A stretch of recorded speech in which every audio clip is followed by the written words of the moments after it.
മുളക് പൊടിയൊക്കെ നിങ്ങൾ ആരെങ്കിലും ഉണ്ടാക്കിയിട്ടുണ്ടോ? അതോ ഞാൻ മാത്രമേ ഉണ്ടാക്കൂ? എന്തൊരു ടേസ്റ്റാണ് അറിയോ, വെറും പരിപ്പും കഷ്ണവും മാത്രം. കൂട്ടുകാരെ, ഇന്നൊരു സിമ്പിൾ മുളക് പൊടിയം. സിമ്പിൾ എന്ന് പറഞ്ഞാൽ സിമ്പിൾ, വളരെ ടേസ്റ്റി ആയിരിക്കും ഇത്. എന്തറിയോ, ഇത് പച്ച മത്തൻ. ഇതുണ്ടോ മത്തൻ, ഞാൻ കുറച്ച് വലിയ കഷ്ണമായിട്ടാണ് മുറിച്ചിരിക്കണേ, തൊലിയോട് കൂടിയിട്ട്. പിന്നെ കുറച്ച് ചെറിയ ഉള്ളി കണ്ടല്ലോ, ഒരു തക്കാളി, ഇത് പച്ചമുളക്. ഇത് എല്ലാം കൂടി വേവിക്കാനിടുക, കുറച്ച് മഞ്ഞളിടുക, ഉപ്പിടുക. ഇവിടെ ഞാൻ കുറച്ച് പരിപ്പ് വേവിച്ച് വെച്ചിട്ടുണ്ട്. ഇതാ കണ്ടോ, ഈ പരിപ്പ് ഇത് വെന്ത ശേഷം ഇത് ഒഴിക്കുക. അത് കഴിഞ്ഞാൽ വെളിച്ചെണ്ണ തൂളിക്കുക, കറിവേപ്പില ഇടുക. ബെസ്റ്റ് കറിയാണ്. ഇതിനെ ഇതേമാതിരി കുമ്പളങ്ങ വെച്ചിട്ടും ചെയ്യാം. അപ്പം ഞാനിപ്പോൾ ഇതാ വെള്ളം ചട്ടിയിലാണ് ഉണ്ടാക്കണം. ചട്ടിയിൽ വെള്ളം ചൂടായിക്കൊണ്ടിരിക്കുന്നു. ഞാൻ ഈ മത്തൻ കഷ്ണം ഇട്ടു, കൂടെ തന്നെ ചെറിയ ഉള്ളി ഇട്ടു, ഈ 2 പച്ചമുളക് ഇട്ടു, തക്കാളി ഞാൻ ഒരു തിള കഴിഞ്ഞിട്ടേ ഇടുള്ളൂ കേട്ടോ. അപ്പം ഞാൻ അതിലേക്ക് മഞ്ഞൾ, പിന്നെ ഞാൻ അതിലേക്ക് ഉപ്പ്, ഇതെല്ലാം കൂടി ഇട്ടിട്ട് ഇത് നന്നായി ഒന്ന് വെന്ത് വരും. ചട്ടിയിൽ കിടന്നിട്ട് നല്ല ഇങ്ങനെ കുറച്ച് സോഫ്റ്റാണ് കേട്ടോ.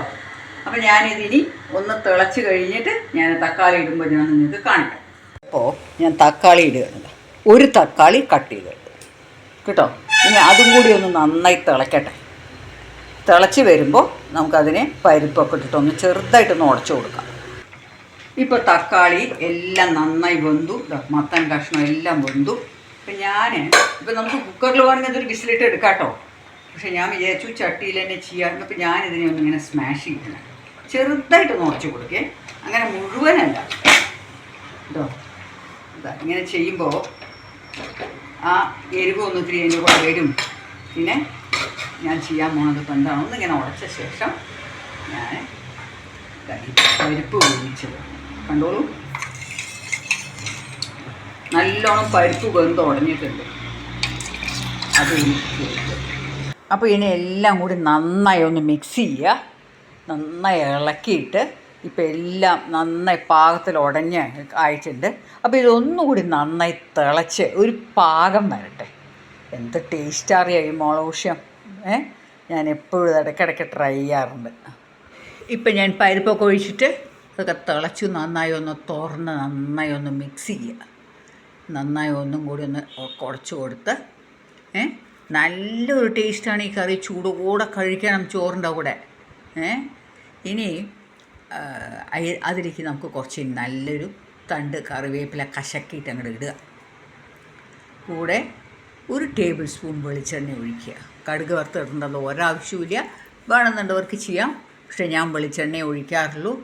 എന്നിട്ട് അതിനെ ആ മണം പോവാതിരിക്കാൻ, കറിവേപ്പിലയുടെയും വെളിച്ചെണ്ണയുടെയും മണം പോവാണ്ടിരിക്കാൻ അതിനെ നന്നായിട്ടൊന്ന് ക്ലോസ് ചെയ്ത് വെക്കുക.